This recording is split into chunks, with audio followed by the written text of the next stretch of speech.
Bon dia des d'Espot. Comencem el nostre nou report d'avui per mostrar-vos com està la neu, l'ambient. Avui dir-vos que també és Carnaval, després hi haurà una festa de disfresses, parlarem amb en Bernat Bailina i a final del vídeo ens tornem a veure. Aquest diumenge 2 de març, Espot es va convertir en un autèntic escenari de festa i neu. Des de primera hora ja es percebia un ambient animat amb una afluència notable d'esquiadors, molts d'ells aprofitant el pont de Carnaval per allargar la seva estada a l'estació. Aquests dies, Espot ofereix 21 quilòmetres esquiables del total de 25 i amb el 100% dels remuntadors oberts. El dia es va mantenir sota un cel encapotat, amb escasses aparicions del sol, però això no va impedir gaudir d'unes condicions de neu força bones. A les cotes altes la qualitat es mantenia òptima, mentre que a les zones més baixes la neu ja tenia aquella textura primaveral tan característica. Un dels elements més singulars de la jornada va ser, sens dubte, la presència d'un gran nombre d'esquiadors disfressats, troglodites, girafes, lleons, vaques de color blau, princeses, pirates i fins i tot algunes disfresses impossibles d'identificar van donar un toc de color i diversió a les pistes.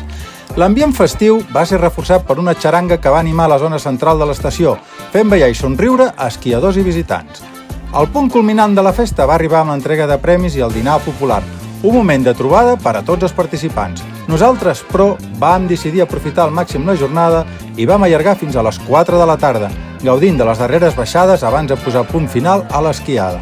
Abans de marxar, però, vam tenir l'oportunitat d'entrevistar-nos amb en Bernat Bailina, tancant així un dia intens i ple de bons moments a Espot, en un cap de setmana de Carnaval que segur que quedarà en el record de molts. Ja estem amb en Bernat, responsable d'esdeveniments i comunicació d'aquí d'Espot i Port Ainé, i li volíem fer un parell de preguntetes. La primera és, com estaran la temporada fins ara i com es preveu per les pròximes setmanes? Doncs hem anat de menys a més. A principi de temporada hem treballat molt bé el tema de la inhibició per afrontar amb garanties aquesta temporada que és molt llarga. Els Nadals, Reis, espectacular. A vegades hem tingut l'aforament complet de l'èxit que hem tingut. Hem tingut força nevades en aquest sector del Pirineu, nevades de sud-oest, de nord-oest que ens afecten i ens ha ajudat molt. I aquesta quantitat de neu i el públic que ha respost, el febrer ha sigut un mes fantàstic els caps de setmana, de molta afluència de gent i això ens fa tindre molt bones perspectives per afrontar aquesta recta final. Per tant, estem molt contents. Perfecte, doncs moltíssimes gràcies, Bernat, pel teu temps. Dir-vos que demà ens veiem a Port Ainé i ens seguim veient a pistes. Adéu!